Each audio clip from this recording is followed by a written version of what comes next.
तो last class में हमने कवर किया था इक्विवेलेंट मास, ऑक्सीडेशन रिडक्शन के कॉन्सेप्ट्स पढ़े थे हमने। आज हम उसके आगे पढ़ेंगे। तो आप देख रहे हैं हमारा यूट्यूब चैनल मेडजी एग्जाम। मैं हूं आपके साथ रवि गुप्ता। हमारा बैच चल रहा है फ्रॉम जीरो टू हीरो। ये एक फाउंडेशन बैच है जहां पे आपको बेसिक से एडवांस सिखाया जाएगा। हमारा जो चैप्टर चल रहा है मोल कॉन्सेप्ट, जिसका लेक्चर नंबर 7 है आज। ओके, तो इक्विवेलेंट मास हमने पढ़ा था लास्ट क्लास में। आज है हमारे सामने इक्विवेलेंट कॉन्सेप्ट। देखो मास तो हमने पढ़ लिया था ना, mass is equivalent mass is equal to क्या होता है, molar mass by n factor. हमने एन फैक्टर भी कैलकुलेट किए थे, सॉल्ट के, आयंस के, एसिड के, बेसिस के। ठीक है, फिर एक रिएक्शन के लिए ऑक्सीडाइजिंग एजेंट, रिड्यूसिंग एजेंट के एन फैक्टर क्या होते हैं वो भी हमने कैलकुलेट किया था। देखो इक्विवेलेंट कॉन्सेप्ट के बारे में हम पढ़ते हैं। ये बहुत ही सिंपल कॉन्सेप्ट है एक, जिसमें आपके पास सपोज करो ए और बी, यहाँ पे एक रिएक्शन दिया हुआ है, ए बी से क्या बन रहा है, सी और डी। ए और B is basically your what, reactant. ठीक है, ये क्या है आपके, एक रिएक्टेंट है, और सी और डी आपके क्या है, प्रोडक्ट है। ठीक है, तो देखो ये इक्विवेलेंट कॉन्सेप्ट का फंडा ये कहता है कि आपको ये देखना है कि आपके रिएक्टेंट में पार्टिसिपेट कौन कौन कर रहे हैं। ठीक है, तो जो रिएक्शन में पार्टिसिपेट करते हैं उसका इक्विवेलेंट जो है उसके प्रोडक्ट वाले इक्विवेलेंट के इक्वल हो जाता है। जैसे कि रिएक्टेंट में ए और बी रिएक्ट कर रहे हैं एक दूसरे के साथ सो दैट कि सी और डी का फॉर्मेशन हो पाए, तो ए का जो इक्विवेलेंट है वो बी के इक्विवेलेंट के इक्वल होता है, और वो इक्वल होता है सी, और वो इक्वल होता है फिर डी के इक्विवेलेंट के। ठीक है, इसका मतलब कि चारों एक दूसरे के साथ म्यूचुअली क्या होते हैं, इक्विवेलेंट होते हैं। ठीक है, ओके। तो इक्विवेलेंट कॉन्सेप्ट बहुत ईजी है, यहाँ से बहुत ईजी क्वेश्चंस आते हैं। इस इक्विवेलेंट कहने का ये मतलब है कि देखो ए का जितना इक्विवेलेंट हम लेके, लास्ट क्लास में पढ़ा था ना कि इक्विवेलेंट का मीनिंग क्या होता है। ए का जितना इक्विवेलेंट हम लेके चल रहे हैं उतना ही बी के इक्विवेलेंट के इक्वल होता है। ठीक है, और वो सी के इक्वल और वही डी के इक्वल होता है। ये एक हमारे पास ये सिंपल कॉन्सेप्ट है जिसपे हम बहुत सारे प्रॉब्लम सॉल्व करेंगे अभी आगे। ठीक है, देखो जैसे कि अभी तुम्हारे पास मान लो दिया हुआ है कि कोई कंपाउंड है ए बी। ठीक है, इस कंपाउंड को देख के क्या लग रहा है कि ये कंपाउंड तुम्हारा किस किस चीज से मिलके बना हुआ है, एक एलिमेंट ए और दूसरा एलिमेंट बी। ये दो एलिमेंट एक दूसरे के साथ जब कंबाइन हुए होंगे फिर जाके तुम्हारा ए बी का फॉर्मेशन हुआ होगा। ठीक है, सिंपली जो ए बी बना है वो तुम्हारा ए प्लस बी, यही मिलके तो ए बी बना होगा ना सिंपली। ठीक, तो ये कॉन्सेप्ट ये कहता है कि देखिए आपके ए और बी दोनों मिलकर ए बी बना रहे हैं, तो यहाँ पे इक्विवेलेंट कॉन्सेप्ट ये कहेगा कि जो रिएक्टेंट है आपका ए और जो रिएक्टेंट है आपका बी, इन दोनों का जो इक्विवेलेंट है, ठीक है, वो इक्वल होगा किसके इक्विवेलेंट के, ए बी के इक्विवेलेंट के। मतलब इक्विवेलेंट ऑफ ए इक्विवेलेंट के बी के बराबर तो होगा ही, और वो दोनों इक्वल होगा फिर किसके, इक्विवेलेंट ऑफ ए बी के। जैसे कि एक एग्जांपल सिंपली समझो, लास्ट क्लास देखो, लास्ट क्लास के बेसिस पे अगर हम एक एग्जांपल लेते हैं इस H2SO4 को। ठीक है, हमें हमें अभी वो ये सब चीज़ हमें पता नहीं है सपोज करो। ठीक है, हम सिर्फ सिंपली लास्ट क्लास के बेसिस पे ना इसका इक्विवेलेंट मास कैलकुलेट करने की कोशिश करते हैं H2SO4 का। तो H2SO4 का मोलर मास कितना हो जाएगा, 98। ठीक है, इसके नंबर ऑफ हाइड्रोजन सी कितने डोनेट कर सकता है, 2। ये एक एसिड है, तो जितने हाइड्रोजन डोनेट करेगा ये इसका एन फैक्टर बताएगा। ठीक है, तो 2 हाइड्रोजन ये डोनेट कर सकता है, तो इसका एन फैक्टर कितना हो जाएगा, 2। सिंपली इसको डिवाइड किया तो कितना आ गया, 49 आ गया। ठीक है, तो ये 49 आया कैसे, एक्चुअली इसका मैकेनिज्म क्या है वही बताता है इक्विवेलेंट कॉन्सेप्ट, कि H2SO4 को जब हम ब्रेक करते हैं तो H प्लस और SO4 2 माइनस में ब्रेक होता है सिंपली। ठीक है, तो H प्लस एक आयन है, और लास्ट क्लास में हमने पढ़ा था कि आयन का जो एन फैक्टर होता है वो क्या होता है, नंबर ऑफ चार्ज उसके ऊपर कितने हैं वो बताता है, उसका मोलर मास डिवाइडेड बाय उसके ऊपर नंबर ऑफ जो चार्ज है। तो हाइड्रोजन का मोलर मास 1 होता है और इसका नंबर ऑफ चार्ज इसके ऊपर कितना है, 1। तो ये हो गया प्लस SO4, इसका मोलर मास कितना है, 96, डिवाइडेड बाय इसके ऊपर नंबर ऑफ चार्जेस कितने हैं, 2। और ये माइनस में है, और लास्ट क्लास में मैंने बताया था कि चार्ज का मॉड लेते हैं हम, आयन का जो एन फैक्टर होता है वो चार्ज का मॉड होता है, तो इसके ऊपर 2 चार्ज है बट ये माइनस में है, मॉड लेंगे तो वो क्या हो जाएगा, प्लस। तो इसको जब डिवाइड करोगे तो ये आ जाएगा तुम्हारा 48, यहाँ से ये आ जाएगा 1, और ये दोनों ऐड होकर कितना हो जाएगा, 49। तो लास्ट क्लास में हमने तो ये पढ़ लिया था कि molar mass by n factor होता है, बट उसका एक्चुअल मैकेनिज्म क्या है वो ये है। ठीक है, ये वाला जो तुम्हारा इक्वेशन है ये बताता है हमको बताता है कि ये 49 एक्चुअली आया कैसे, इसकी मैकेनिज्म क्या है। तो ये चीज़ आपको समझना है। ठीक है, इक्विवेलेंट कॉन्सेप्ट में कि रिएक्टेंट में जितने भी एलिमेंट्स एक दूसरे के साथ रिएक्ट कर रहे हैं उनका इक्विवेलेंट आपस में इक्वल होगा किसके, प्रोडक्ट के इक्विवेलेंट के, और प्रोडक्ट का भी इक्विवेलेंट आपस में बराबर होगा। ठीक है, ये कॉन्सेप्ट यहाँ से ये क्लियर होता है। ओके, नेक्स्ट है हमारे पास जो टॉपिक हमारा ऑक्साइड फॉर्मेशन का। ऑक्साइड फॉर्मेशन क्या कहता है जरा देखो। ऑक्साइड का क्या मतलब होता है कि ऑक्सीजन के साथ कोई भी एलिमेंट आपका रिएक्ट किया होगा, ठीक है। सपोज करो हमारे पास एक एलिमेंट है M, ठीक है। अगर ये एलिमेंट है, देखो ऑक्साइड कहने का ये मतलब ऑक्सीजन तो एक नॉन मेटल है ना, ये तो तुम बचपन से पढ़ते आ रहे हो कि ऑक्सीजन क्या है, एक नॉन मेटल है। तो नॉन मेटल के साथ ऑब्वियसली क्या रिएक्ट करेगा, एक मेटल रिएक्ट करेगा, ठीक है, क्योंकि ऑक्साइड बनाता कौन है, एक मेटल बनाता है। तो हमने मान लिया मेटल क्या होगा, पॉजिटिव ही होगा, नेगेटिव तो होगा नहीं। तो M इज अ मेटल और उसके ऊपर कोई पॉजिटिव चार्ज है X प्लस। प्लस ऑक्साइड बनाने के लिए ऑक्सीजन चाहिए, तो ऑक्सीजन आयन है बेसिकली O2 माइनस। जब ये एक दूसरे के साथ रिएक्ट करेंगे तो क्या बनाएंगे, M2OX। क्या तुम्हें ये पता है ये M2OX कैसे बना? देखो यहाँ पे मैं सिंपली समझाता हूँ। यहाँ साइड में MX प्लस है और प्लस O2 माइनस है। क्रिस क्रॉस रूल पता है क्या तुमको? क्रिस क्रॉस रूल यहाँ पे हम लगाते हैं। ये जो इसके ऊपर का चार्ज है वो यहाँ पे आता है, इसके ऊपर का जो चार्ज है वो यहाँ पे आता है, और ये सिंपली क्या बन जाता है, देखो इसके ऊपर का चार्ज यहाँ पे आएगा तो क्या बनेगा M2, इसके ऊपर का चार्ज यहाँ पे जाएगा तो क्या बनेगा OX, और वही सिंपली हमारे पास क्या बन गया M2OX। ये चीज क्लियर है? ओके, अगर ये चीज क्लियर है तो जरा समझो कि यहाँ पे देखो, यहाँ पे क्या हो रहा है, एलिमेंट या एलिमेंट M है और यहाँ पे एलिमेंट O है, ये दोनों एक दूसरे के साथ रिएक्ट कर रहे हैं। और अभी हमने जस्ट पढ़ा कि अगर कोई एलिमेंट एक दूसरे के साथ रिएक्ट कर रहा है तो उसका इक्विवेलेंट, यहाँ पे इन दोनों के इक्विवेलेंट का सम इक्वल होता है उस कंपाउंड के इक्विवेलेंट के, ठीक है। तो देखो यहाँ पे M2OX बना रहा है, ये AB की इक्विवेलेंट हो गया, AB। ये सपोज कर लो तुम्हारा क्या हो गया B, और ये सपोज कर लो तुम्हारा क्या हो गया A, ठीक, इस वाले इक्वेशन से। तो देखो यहाँ पे क्या लिखेंगे हम, equivalent of A is equal to equivalent of B is equal to equivalent of AB। अब कैसे लिखेंगे इसको फिर वापस से, equivalent of element M equivalent of oxygen is equal to equivalent of oxide, क्योंकि ये मेटल के साथ रिएक्ट करके क्या बनाएगा, ऑक्साइड बनाएगा, मेटल ऑक्साइड। यहाँ तक किसी को कोई डाउट है? कोई डाउट नहीं है, ओके। चलो देखो, अब इक्विवेलेंट का हमें पता है कि क्या होता है, मास ऑफ एलिमेंट बाय इक्विवेलेंट मास। देखो ये कैसे कैलकुलेट करते हैं जरा समझो। लास्ट क्लास में मैंने क्या बताया था कि नंबर ऑफ मोल्स जब हमें कैलकुलेट करना होता है तो हम क्या लिखते हैं, गिवन मास या मास गिवन mass divided by molar mass लिखते हैं, ठीक है। ये कब, जब हम नंबर ऑफ मोल्स निकालते हैं। लेकिन जब नंबर ऑफ ग्राम इक्विवेलेंट हम जब निकालते हैं तब हम क्या लिखते हैं इसको, number of given mass by equivalent मास। और ये वही यहाँ पे नंबर ऑफ ग्राम इक्विवेलेंट या इक्विवेलेंट की बात कर रहे हैं हम।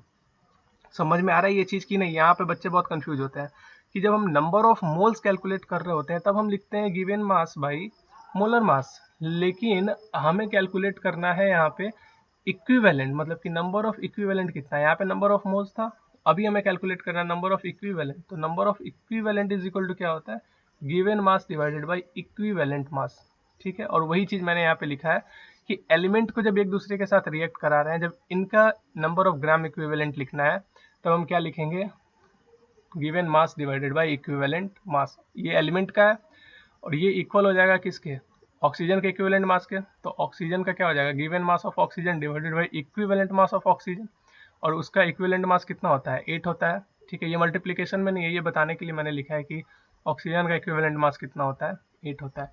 यहाँ तक कोई डाउट है?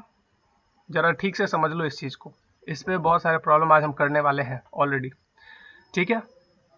ओके, अब देखो हमारे पास अभी हमने जो जस्ट अभी यहाँ पे जो पढ़ा है लास्ट स्लाइड में, ये वाला यहाँ से हमने क्या देखा, mass of element divided by equivalent mass of element, basically इसको लिख सकते हो, this can be written as equivalent mass of element, ठीक है, is equal to given mass of oxygen divided by equivalent mass of oxygen, ठीक है। तो यहाँ से हम क्या कैलकुलेट कर सकते हैं, यहाँ से हम कैलकुलेट कर सकते हैं equivalent mass of element. Equivalent mass of element कितना हो जाएगा, यहाँ से इक्विवेलेंट मास ऑफ एलिमेंट तुम लिख सकते हो, वो मल्टीप्लाई हो जाएगा 8, कितना हो जाएगा, मास of element divided by mass of oxygen into 8। ये हो जाएगा हमारे पास एक फॉर्मूला, ठीक है। बोलो ये चीज़ समझ में आता है? ये गिवन मास ऑफ ऑक्सीजन है, ये गिवन मास ऑफ ऑक्सीजन है, ये इक्विवेलेंट मास ऑफ ऑक्सीजन है, ये गिवन मास ऑफ एलिमेंट है, और ये इक्विवेलेंट मास ऑफ एलिमेंट यहाँ से हम कैलकुलेट कर सकते हैं, ठीक। ये आपका फॉर्मूला है। अभी हम प्रॉब्लम करेंगे तो इस पर और भी, अभी जस्ट ये टॉपिक पढ़ के फिर हम प्रॉब्लम ही करने वाले हैं। अब देखो ऑक्साइड कैसे बनता है, मेटल को जब तुम ऑक्सीजन के साथ रिएक्ट करा रहे तो क्या बन रहा था, ऑक्साइड बन रहा था, तो हम क्या लिख सकते हैं कि ये ऑक्साइड जो बना है, इस ऑक्साइड को बनाने में कौन कौन हेल्प कर रहा है, ये एक एलिमेंट और ये एक ऑक्सीजन। तो हम क्या लिख सकते हैं कि इस पूरे ऑक्साइड का जो मास है, मतलब mass of oxide is equal to mass of this element, this M, colour change करने तो यहाँ देखो ये ब्लू वाला, this plus mass of oxygen, मतलब कि ये ऑक्सीजन OH, ठीक है। तो यहाँ से हमने लिख लिया कि जो ऑक्साइड का मास होता है वो कितना होता है, मास of element plus mass of oxygen, ये बताता है टोटल। ओके, अब देखो यहाँ से अगर मैं बोलूँ कि W से रिप्रेजेंट कर रहे हैं हम मास को, ये जो मास दिया हुआ है ना, गिवन मास, इसको हम रिप्रेजेंट कर रहे हैं W से, तो mass of oxygen is equal to क्या हो जाएगा यहाँ से, mass of oxide minus mass of element, ठीक है, मतलब कि W of oxide minus W of element. Okay, अब देखो अगर किसी भी एलिमेंट का हमको इक्विवेलेंट मास निकालना है तो यहाँ से हमने जस्ट अभी देखा है ये फॉर्मूला ऊपर वाला, तो यहाँ से हम क्या लिख सकते हैं, E मतलब इक्विवेलेंट मास ऑफ क्या element is equal to mass of element, ये मतलब कि W of element divided by mass of oxygen था यहाँ पे, तो मास ऑफ ऑक्सीजन के बदले अभी हमने क्या निकाला है, ऑक्साइड माइनस एलिमेंट, ये फॉर्मूला हमने निकाला है। तो हम यहाँ पे इस चीज़ को पुट कर सकते हैं यहाँ पे, ठीक है, ये आ गया एंड दिस इनटू 8। तो यहाँ से एक फॉर्मूला हमारे पास आ गया कि equivalent mass of element is equal to क्या हो जाएगा, given mass of element divided by जिस ऑक्साइड में वो एलिमेंट प्रेजेंट है माइनस उस एलिमेंट का गिवन मास इनटू 8। अगर ये ऑक्साइड है तब, सिर्फ ऑक्साइड है तब, अगर ये क्लोराइड रहा तो क्या होगा यहाँ पे, अगर ये क्लोराइड रहा तो ये क्या हो जाएगा, W of element divided by W of chloride यहाँ पे हो जाएगा अब minus W of element into chloride का बताओ इक्विवेलेंट मास कितना बताया था मैंने, 35.5 ग्राम। ये चीज़ समझ में आता है, ये ऑक्साइड है तो 8 है, लेकिन क्लोराइड होगा तो 35.5 हो जाएगा, इस बात को ध्यान रखना। और ये चीज़ और भी क्लियर हो जाएगा कैसे, इस क्वेश्चन से। देखो दिया हुआ है क्वेश्चन, क्या जरा पढ़ो ध्यान से, 5 gram of an element M react with oxygen to form 12 gram of its oxide, मतलब कि कोई एलिमेंट M है जो कि जिसका 5 ग्राम ऑक्सीजन के साथ क्या कर रहा है, रिएक्ट कर रहा है, सो दैट कि उसका ऑक्साइड बन सके कितना, 12 ग्राम, ठीक है। तो आपसे पूछ रहा है कि उस एलिमेंट का क्या इक्विवेलेंट मास कितना होगा, उस एलिमेंट का इक्विवेलेंट मास कितना होगा, ये सिंपली पूछ रहा है। तो देखो अभी हमने जस्ट पढ़ा, ये सॉल्यूशन इसका लिख लो कैसे, अभी हमने जस्ट पढ़ा कि यहाँ पे तुमको इस चीज़ को देख के क्या लग रहा है कि ऑक्साइड यहाँ पे बना रहा है ना, ऑक्साइड का मतलब कि एलिमेंट किसके साथ रिएक्ट किया होगा, ऑक्सीजन के साथ रिएक्ट किया होगा, सो दैट कि ये क्या बना सके, ऑक्साइड बना सके, ठीक है। ओके, तो यहाँ से तुम क्या लिख सकते हो कि कॉन्सेप्ट, बिल्कुल बेसिक कॉन्सेप्ट क्या है कि equivalent of element is equal to क्या हो जाएगा, equivalent of oxygen is equal to क्या हो जाएगा, इक्विवेलेंट ऑफ ऑक्साइड हो जाएगा, ये हो जाएगा बिल्कुल बेसिक, अभी मैंने बताया था ना AB वाला A प्लस B, ठीक है। ओके, अब यहाँ से तुम्हें पता है एक चीज जो हमने अभी जस्ट पढ़ा था, क्या कि अगर कोई ऑक्साइड का फॉर्मेशन हो रहा है सपोज कर लो, तो इसमें एलिमेंट का, तो हम यहाँ पे क्या लिख सकते हैं, मास of element plus mass of oxygen, यही मिलके तो बनाता है ना मास ऑफ ऑक्साइड। तो यहाँ से हम क्या एलिमिनेट कर सकते हैं, मास ऑफ ऑक्सीजन को एलिमिनेट कर सकते हैं। मास ऑफ ऑक्सीजन को अगर हमने एलिमिनेट किया तो हम क्या लिख सकते हैं, मास of oxide minus mass of element, यहाँ से ये एलिमिनेट कर सकते हैं कि नहीं, जरा बताओ, कर सकते हैं ना। तो ऑक्साइड का मास यहाँ पे कितना दिया हुआ है, जरा देखो 12 ग्राम दिया हुआ है ऑक्साइड का मास, तो हम यहाँ से लिख सकते हैं मास ऑफ ऑक्साइड कितना 12 ग्राम माइनस मास ऑफ एलिमेंट कितना दिया हुआ है 5 ग्राम ऑफ एन एलिमेंट, ये करेंगे तो ये कितना आ जाएगा 7 ग्राम आ जाएगा।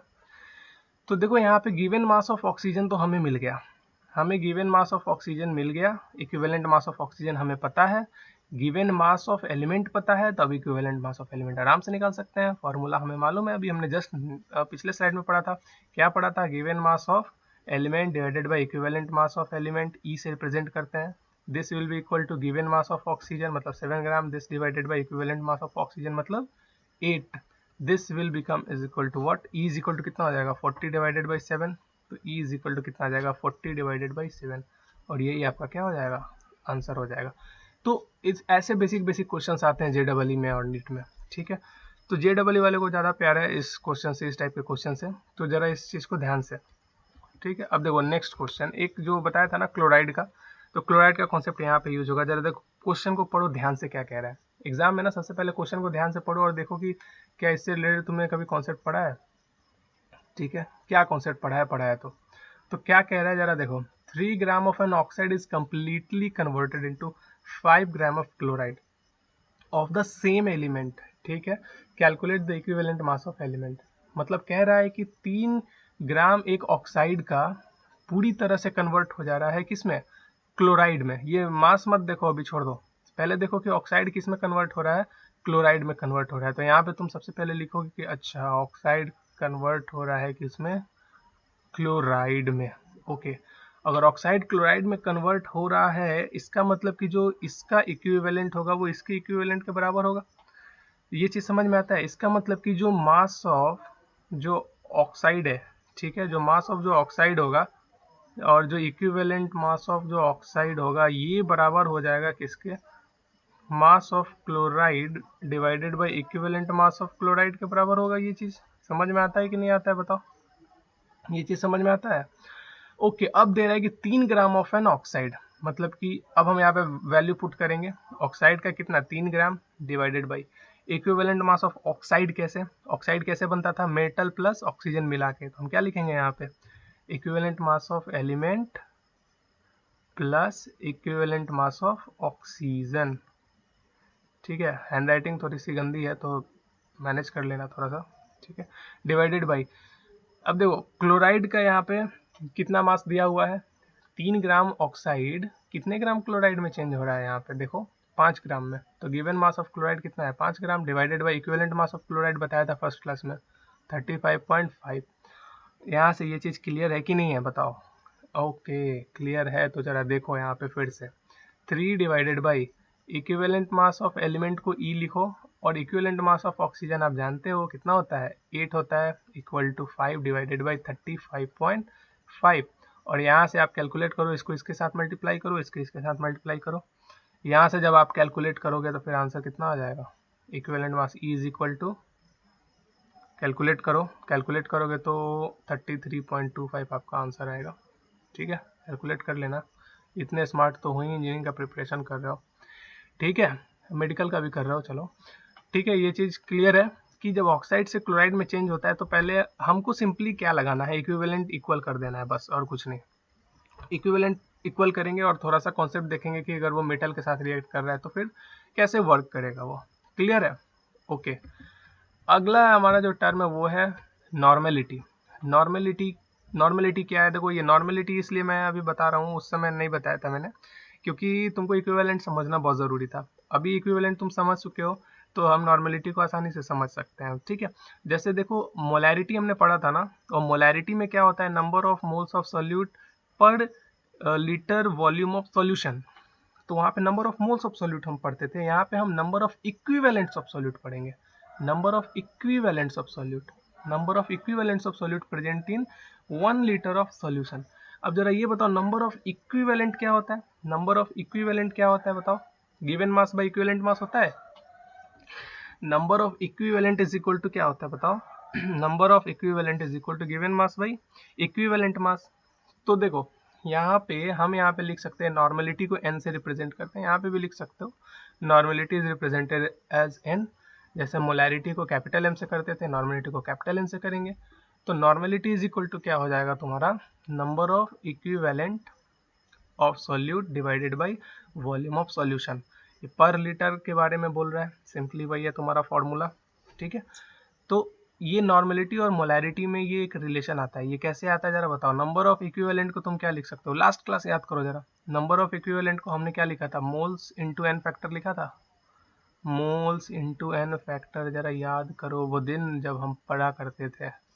दिस डिवाइडेड बाई वॉल्यूम होता था, ये वॉल्यूम तो है ही यहाँ पे। तो मोल्स बाई वॉल्यूम क्या होता है तुम्हारा, मोलैरिटी होता है, ये तो तुम्हारी मोलैरिटी है, और एन फैक्टर तो एन फैक्टर ही है, जिसको वैलेंस फैक्टर भी कहते हो, ठीक है। तो यहाँ से तुम्हारे पास आ गया क्या, एक बहुत important relation, normality is equal to molarity into n factor. This one is very important, बहुत सारे अभी रेडॉक्स रिएक्शन वगैरह सब पढ़ेंगे ना, उसमें बहुत काम आएगा ये, ठीक है। रेडॉक्स रिएक्शन पढ़ो या गैसियस स्टेट वगैरह, या जितने भी न्यूमेरिकल पोर्शन पढ़ेंगे उसमें ये क्वेश्चन दे के फंसा सकता है आपको, ठीक है। तो ये याद रखना है, बिल्कुल भूलना नहीं है। ओके, इक्विलिब्रियम पढ़ेंगे उसमें भी आएगा इसका काम। तो नॉर्मेलिटी सिंपली एक कंसंट्रेशन टर्म है जिसमें इक्विवेलेंट का कॉन्सेप्ट यूज होता है। इक्विवेलेंट क्या आप समझ चुके हो, एक number of equivalent of solute divided by moles of solution पर लीटर।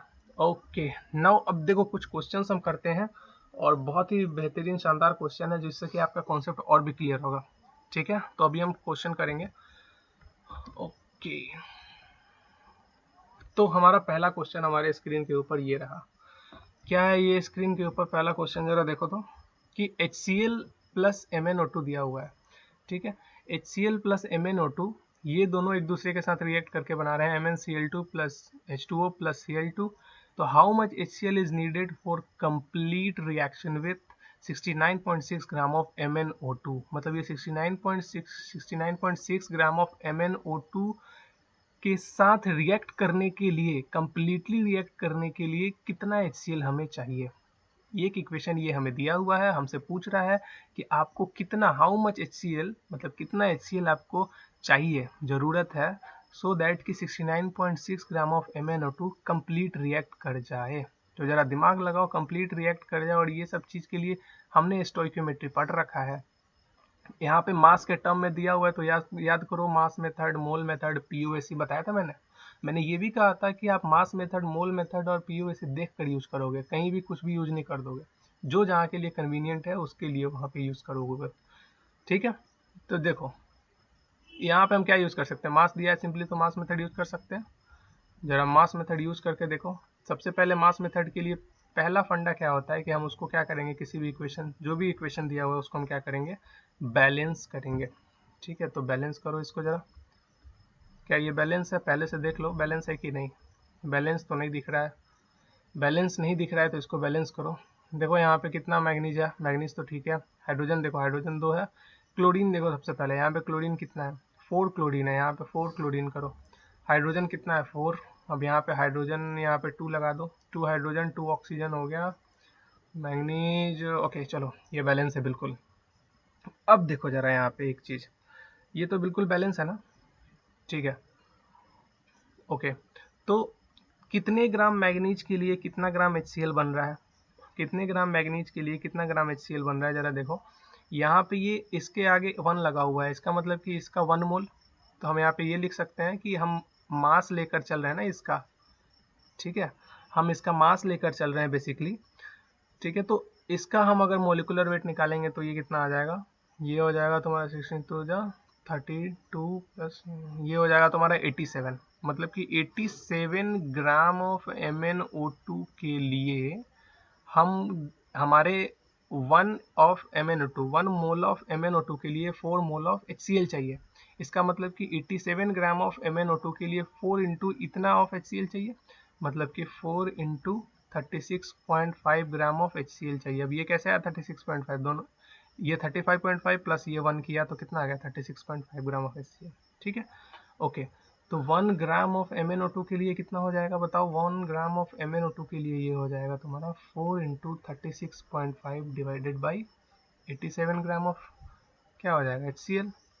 तो कितने ग्राम ऑफ MnO2 के लिए पूछ रहा है, 69.56 ग्राम के लिए। तो क्या लिखोगे, 69.6 ग्राम ऑफ MnO2 के लिए ये हो जाएगा तुम्हारा कितना, 4 into 36.5 divided by 87 into 69.6 of HCl। मतलब कि इसको अगर तुम सॉल्व करोगे तो पता चल जाएगा कि हमें कितना ग्राम ऑफ HCl चाहिए, सो दैट कि वो 69.6 ग्राम ऑफ MnO2 के साथ कंप्लीटली क्या कर जाए, रिएक्ट कर जाए। यहाँ तक कोई दिक्कत है बताओ, ये बिल्कुल कितना ईजी है ना, स्टोइकियोमेट्री में हमने इस तरह का पढ़ रखा है। ठीक है, हमने सबसे पहले क्या किया, इसको बैलेंस किया, बैलेंस करने के बाद देखा कि इसके 1 मोल ऑफ MnO2 के लिए 4 मोल ऑफ HCl बनता है। ओके, ये मास में गिवन है तो इसका मास, मोलिकुलर मास निकाल लिया, तो इसका मोलिकुलर मास कितना आ गया 87। तो 87 ग्राम MnO2 के लिए ये कितना बनेगा, 4 इंटू HCl का मोलिकुलर मास यहाँ पे निकाल लिया, तो 1 ग्राम के लिए इतना, तो 69.6 ग्राम के लिए इतना। ठीक है, moving to the next question, this one is very important, sequential reaction type के क्वेश्चंस आते हैं एडवांस में, इस तरह के क्वेश्चंस पूछे गए हैं। ठीक है, तो मे भी पूछे भी जा सकते हैं आगे भी, इसलिए आपको सीख के जाना है, ऐसा नहीं कि मतलब भगवान भरोसे, मतलब होता है ना। चलो, sequential reaction, the name itself says कि एक रिएक्शन जो कि बिल्कुल सीक्वेंस में होता है उसको हम क्या कहते हैं, सीक्वेंशियल रिएक्शन कहते हैं। जरा देखो, ये कैल्शियम कार्बाइड है, इसको वाटर के साथ जब तुम रिएक्ट कराओगे तो ये कैल्शियम ऑक्साइड बनाएगा, साथ में क्या बनाएगा, C2H2 बनाएगा। फर्दर यहाँ से जब तुम इनको कराओगे हाइड्रोजन के साथ रिएक्ट, तो ये क्या बनाएगा, C2H4। ठीक है। C2H4 क्या इथेन बनाएगा? C2H4 इथेन है, क्या है बोलो, सोचो। इथेन, इथीन, ये इथीन है, ठीक है। और इसको जब n टाइम्स कराओगे, इसको बेसिकली हम बोलते हैं polymerisation. This is basically this process is known as what, polymerisation. हम पढ़ेंगे 12th का चैप्टर है ये। तो इसको जब हम पॉलीमराइज कराएंगे तो n टाइम्स ऑफ C2H4 बनेगा। इसको हम बोलते हैं सीक्वेंशियल रिएक्शन, ठीक है। मतलब कि एक के बाद एक, एक के बाद एक, एक के बाद एक रिएक्शन होता चला जाता है और फाइनली हमारा जो प्रोडक्ट है वो यहाँ पे आके बनता है। इस पूरे प्रोडक्ट, अब यहाँ से इस तरह का एक आपके पास दिया हुआ रहेगा रिएक्शन और आपसे ये पूछ देगा कि बताइए कि मास ऑफ पॉलीथीन जो यहाँ पे बना है, ठीक है, वो कितना बनेगा। अगर आपके पास शुरू का ये जो कैल्शियम कार्बाइड है CaC2, ये अगर 10 kg है तो बताइए कि ये कितना फॉर्म होगा, ठीक है। तो एक चीज यहाँ पे आप ध्यान रखो कि हम यहाँ पे POAC बिल्कुल आराम से लगा सकते हैं। POAC कॉन्सेप्ट याद है ना, प्रिंसिपल ऑफ एटॉमिक कंजर्वेशन, आराम से लगा सकते हैं। POAC क्या बोलता है आपका कि आपके जो एटम्स हैं वो रिएक्शन के पहले और रिएक्शन के बाद हमेशा क्या रहेंगे, कंजर्व रहेंगे, कभी भी वो बर्बाद नहीं होते हैं। तो यहाँ पे देखो फाइनल प्रोडक्ट में तुम्हारा कार्बन और यहाँ भी कार्बन तुम्हारा क्या है, हमेशा कंजर्व है, ठीक है। तो यहाँ पर कार्बन हमेशा कंजर्व है तो हम कार्बन के लिए POAC लगा सकते हैं।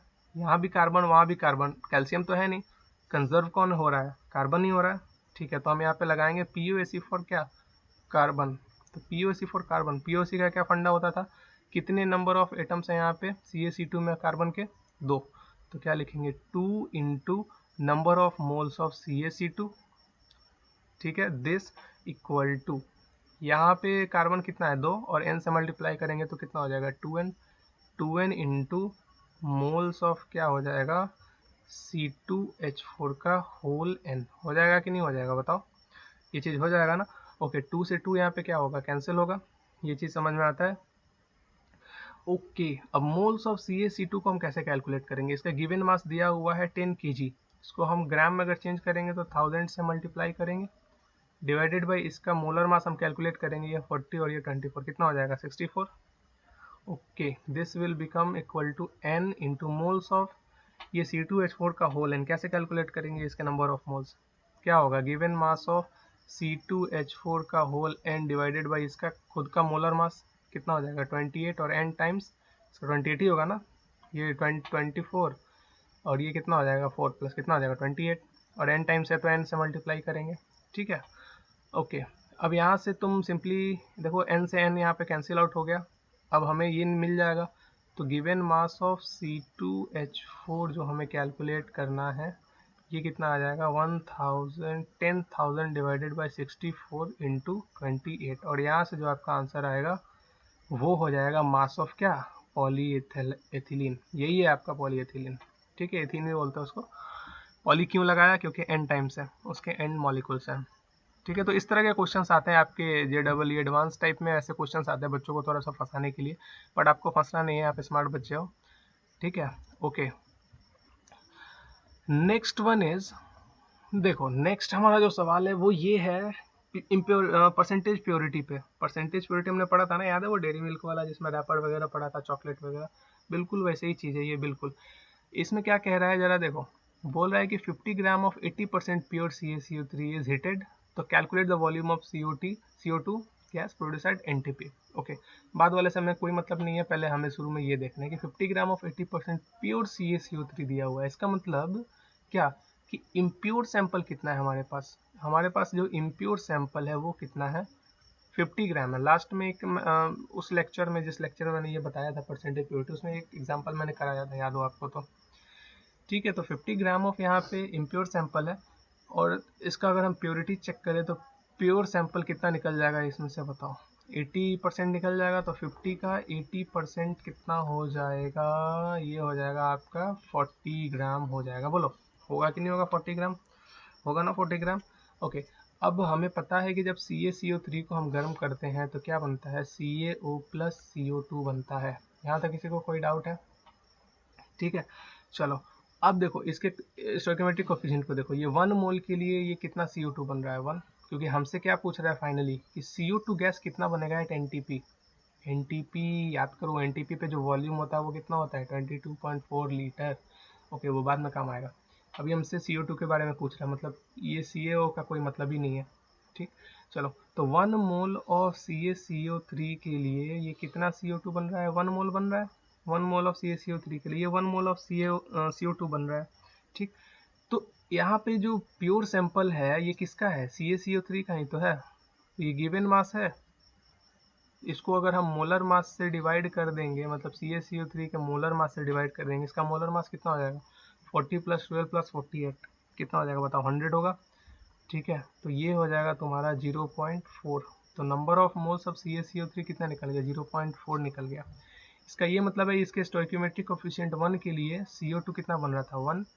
तो इसके 0.4 के लिए ये कितना बनेगा? 0.4। ठीक, तो ये मोल निकल गया CO2 का। और जब हमें CO2 का मोल पता है ये है 0.4, तो मोल पे वॉल्यूम के टर्म में हमने नंबर ऑफ मोल्स कैलकुलेट किया था एट STP या NTP वॉल्यूम के टर्म में। क्या था? गिवन वॉल्यूम डिवाइडेड बाई क्या? गिवन वॉल्यूम या जो कैलकुलेट करना है वॉल्यूम डिवाइडेड बाई क्या? मोलर वॉल्यूम या वॉल्यूम एट STP। तो जो वॉल्यूम हमें कैलकुलेट करना है volume of CO2 divided by 22.4 is equal to 0.4। और फर्दर यहाँ से जो वैल्यू हमें कैलकुलेट करनी है volume of CO2 equal to क्या हो जाएगा? 0.4 इंटू 22.4। दिस विल बिकम कितना हो जाएगा?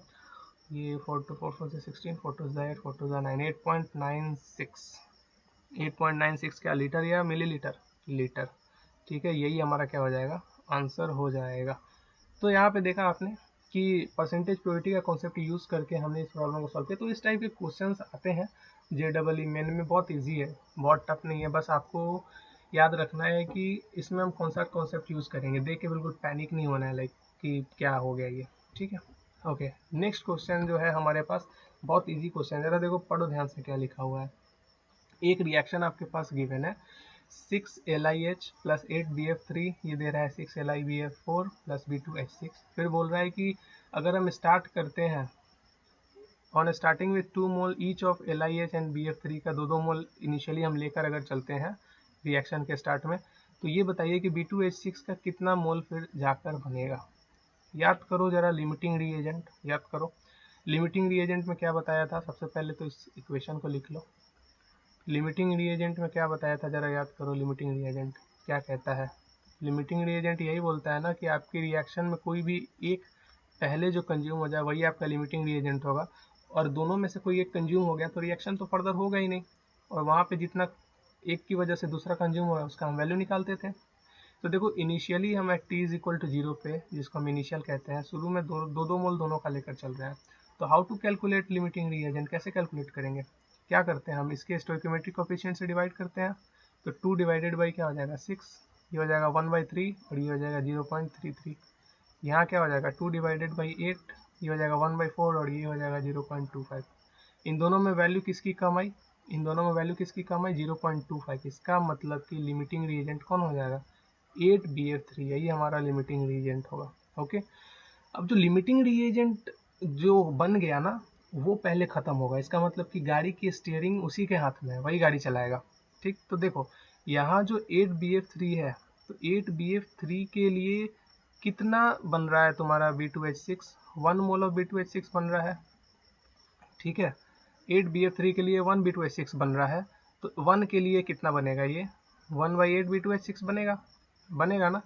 तो ये कितना मोल इसका कंज्यूम हो रहा है? 2 मोल कंज्यूम हो रहा है। तो इसके 2 मोल ऑफ BF3 के लिए कितना बन जाएगा? 2 डिवाइडेड बाई 8 B2H6। इसका मतलब कि ये काटोगे इसको, कितना हो जाएगा? 1/4 मोल ऑफ कितना हो जाएगा? B2H6। और यही पूछ रहा था आपसे, देखो क्वेश्चन पढ़ो, how many mole of B2H6 can be produce. तो इसके 2 मोल के लिए, लिमिटिंग रिएजेंट के 2 मोल के लिए कितना B2H6 का फॉर्मेशन हो रहा है? 1/4 मोल ऑफ B2H6। ठीक है, बहुत इजी क्वेश्चन था, बहुत बेसिक क्वेश्चन था। इसमें कुछ मतलब वो रॉकेट साइंस था ही नहीं। ठीक है, ओके। चलो, नेक्स्ट जो क्वेश्चन है हमारा वो क्या है? Calculate the mole fraction. Okay, calculate the mole fraction of solute of 10%। बहुत इजी क्वेश्चन है ये, तो देखते देखते तुम बना लोगे। देखो कैसे, कुछ नहीं दिया हुआ है, 10% वेट बाई वेट दिया। और मैंने बताया था कि वेट बाई वेट कहने का मतलब ये है कि 100 ग्राम ऑफ सॉल्यूशन में कितना आपका सॉल्यूट प्रेजेंट है। तो यहाँ पे सबसे पहले तो मास ऑफ सॉल्यूशन टोटल कितना हो जाएगा? मास ऑफ सॉल्यूशन हो जाएगा 100 ग्राम, और उसमें 10% ऑफ NaOH है सॉल्यूट के तौर पे। इसका मतलब मास ऑफ सॉल्यूट कितना हो जाएगा, 10 हो जाएगा। मास ऑफ सॉल्यूट कितना हो जाएगा, 10 ग्राम हो जाएगा। ठीक है कि नहीं है? अरे बोल दो हाँ ठीक है सर। ओके, अब एक चीज़ बताओ, ये जो सॉल्यूशन बना है, जो सॉल्यूट जाके सॉल्यूशन में मिला है, तो यहाँ पे कुछ भी नहीं दिया हुआ है कि सर सॉल्वेंट क्या होगा, हमें पता नहीं है। सॉल्यूशन सिर्फ दिया हुआ है, सॉल्यूट के बारे में दिया है, सॉल्वेंट क्या है पता नहीं है। तो इस कंडीशन में हम सॉल्वेंट को मानते हैं वाटर। सॉल्वेंट को इस केस में हम क्या मानते हैं, वाटर मानते हैं। इस चीज़ को याद रखना, ध्यान रखना हमेशा, ठीक है। तो यहाँ पे हम मास ऑफ सॉल्वेंट निकाल सकते हैं। मास ऑफ सॉल्वेंट कितना हो जाएगा बताओ, mass of solution minus mass of solute, ठीक है। ये कितना हो जाएगा, 100 माइनस 10 इज इक्वल टू कितना हो जाएगा, 90 ग्राम, ठीक है। अब मोल फ्रैक्शन निकाल दो आराम से। मोल फ्रैक्शन मतलब कि क्या, एक्स ऑफ क्या निकालना है, solute. X of solute is equal to क्या होता है, moles of solute. Moles of solute का मतलब क्या, given mass by molar mass. गिवन मास कितना है 10, इसका मोलर मास कितना हो जाएगा 40 हो जाएगा, divided by n of solute मतलब कि moles of solute plus moles of solvent. Moles of solvent मतलब क्या, given mass divided by molar mass. तो मोलर मास ऑफ वाटर कितना हो जाएगा 18। फिर यहाँ से फर्दर आप क्या कर सकते हो, कैलकुलेट कर सकते हो इसका मोल फ्रैक्शन सॉल्यूट का, ठीक है। कितना इजी क्वेश्चन था ये बताओ। ऐसे क्वेश्चन तो मतलब चलो अभी तो मैं दे रहा हूँ ये क्वेश्चन अभी बनाने के लिए, बट आप टेस्ट सीरीज वगैरह जब लगाओगे ना, तो ऐसे क्वेश्चन ना ऑब्जेक्टिव में आते हैं, ठीक है। बहुत ट्रिकी टाइप के क्वेश्चन आते हैं इस पे बेस्ट। और भी अभी हम चैप्टर में आगे बढ़ेंगे तो और इससे ज़्यादा थोड़ा सा पेचीदा सवाल करेंगे, थोड़ा सा दिमाग खुलेगा उससे आपका, ठीक है। ओके, नेक्स्ट क्वेश्चन है हमारे पास। ये कह रहा है कि ये solution contains 38% NaOH by mass, तो बताइए इसकी मोलैलिटी क्या होगी। अब तुम सोचो कितना इजी क्वेश्चन है, यही सब क्वेश्चन आता है नीट वगैरह में, बहुत इजी क्वेश्चन है, ठीक है। क्या कह रहा है जरा देखो, कि इस मास ऑफ जो सॉल्यूट है, मास ऑफ सॉल्यूट वो दिया हुआ है आपका 38%। मास ऑफ जो 38% का मतलब क्या, 38 ग्राम। इसका मतलब कि जो मास ऑफ सॉल्यूशन है वो आपका कितना होगा, 100 ग्राम होगा, ठीक। इसका मतलब कि जो मास ऑफ सॉल्वेंट है वो कितना आ जाएगा आपके पास, मास ऑफ सॉल्वेंट कितना आ जाएगा, 100 माइनस 38 करोगे तो कितना आ जाएगा, 62 ग्राम आ जाएगा। आ जाएगा कि नहीं आ जाएगा, बोलो जरा, आ जाएगा ना। ओके, अब मोलैलिटी इज इक्वल टू आपको पता है number of moles of solute this divided by mass of solvent in क्या, केजी में। तो मोल्स ऑफ सॉल्यूट यहाँ से बताओ कितना हो जाएगा, गिवन मास बाई मोलर मास, मतलब गिवन मास कितना है 38 डिवाइडेड बाई इसका मोलर मास NaOH का कितना हो जाएगा 40 divided by W of solvent का मतलब क्या, मास ऑफ सॉल्वेंट। ये किस में दिया हुआ है, ग्राम में दिया हुआ है, लेकिन आपको लेके किस में चलना है, किलोग्राम में। तो 1000 से क्या करोगे डिवाइड, और ये फिर हो जाएगा 38/40 इंटू 1000 डिवाइडेड बाई 62, और यही आपकी क्या है, मोलैलिटी है। कैलकुलेट कर लेना घर पे, इतने तो समझदार हो ही, ठीक है। तो ये कुछ प्रॉब्लम्स थे जो आज हमने किए, ठीक है। और ऐसे ही प्रॉब्लम्स हम और भी आगे करते रहेंगे, ठीक है। तो नेक्स्ट क्लास में हम पढ़ेंगे पेरोक्साइड का कॉन्सेप्ट और ओलियम का कॉन्सेप्ट। तो keep connected to our channel मिडजी एग्जाम। और ये अगर आपको आज का वीडियो अच्छा लगा हो तो आप कमेंट करके तो ज़रूर बताना, कोई डाउट हो तो भी कमेंट करना, ठीक है। चैनल को सब्सक्राइब जरूर करना, ठीक है। तब तक के लिए बाय बाय, टेक केयर।